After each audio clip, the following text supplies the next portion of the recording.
और अब बात जरा सियासत की हो जाए, राहुल की सियासत। जी हाँ, राहुल की एक मुलाकात से विवादों का बवंडर खड़ा हो गया है। राहुल ने अपने वायनाड दौरे के दौरान पीएफआई कार्यकर्ता सिद्दीकी कप्पन के परिवार से मुलाकात की, जिसके बाद में विवाद शुरू हुआ।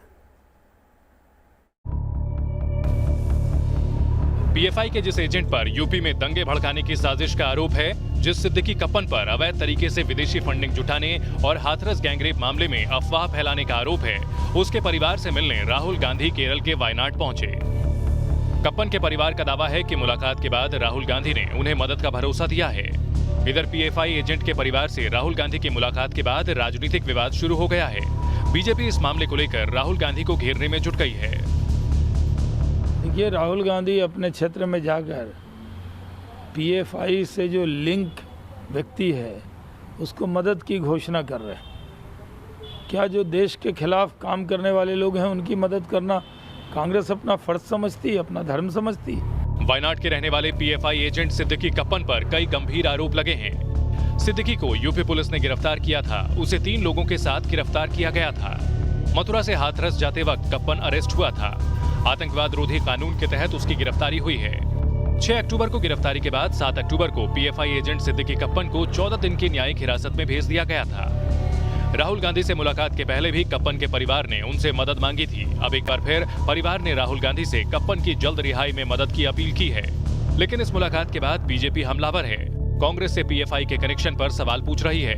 बीजेपी ने कांग्रेस से पूछा है कि दंगा भड़काने के आरोपी पर राहुल गांधी इतने मेहरबान क्यों हैं? Team news nation.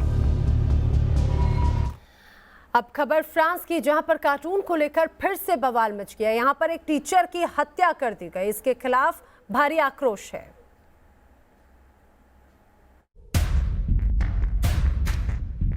पेरिस में 5 साल पहले आतंकी हमले की तस्वीर और विरोध प्रदर्शन की ताजा तस्वीर में एक बात समान है। दोनों के हमले की वजह एक कार्टून था।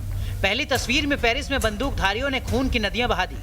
दूसरी तस्वीर में लोग एक टीचर की हत्या के खिलाफ सड़क पर उतरे हैं। फ्रांस में जो कुछ हुआ उससे एक बार फिर पेरिस के लोगों को 5 साल पहले का वो मंजर याद आ गया। 5 साल पहले अपनी उदारता और अभिव्यक्ति की आजादी पर नाज करने वाले शहर को आतंकियों ने कभी न भरने वाला जख्म दिया था। फिर फ्रांस में वही आक्रोश नजर आ रहा है जो 5 साल पहले दिखाई दिया था। 2015 में हुए हमले में 130 लोगों की मौत हो गई थी। इस बार फिर एक टीचर की मौत हुई, लेकिन इसका जख्म बहुत गहरा है। फ्रांस में एक टीचर की हत्या के जरिए फिर इसके उदार समाज को चुनौती दी गई है। मारे गए टीचर का नाम सैमुअल पैटी है। बड़ी बेरहमी से टीचर की हत्या की गई। फ्रांस के नागरिकों को खौफ का संदेश देने के लिए उनका सिर धड़ से अलग कर दिया गया। टीचर सैमुअल पैटी अभिव्यक्ति की आजादी के पैरोकार थे। सैमुअल पैटी ने विवादित कार्टून को छात्रों को दिखाया था। टीचर का हत्यारा एक चेचेन मूल का नागरिक है। पुलिस कार्रवाई में हत्या का आरोपी मारा जा चुका है। पुलिस ने मामले में 1 दर्जन से ज्यादा लोगों को गिरफ्तार किया है। विवादित कार्टून की वजह से 2015 में पेरिस हमला हुआ था। 2 महीने पहले ही पेरिस में चार्ली हेब्डो ऑफिस के बाहर कार्टून को लेकर 2 लोगों पर हमला हुआ। अब टीचर की हत्या की गई है। पूरे फ्रांस में इसको लेकर गुस्सा है। फ्रांस की संसद में टीचर को श्रद्धांजलि दी गई। Team news nation.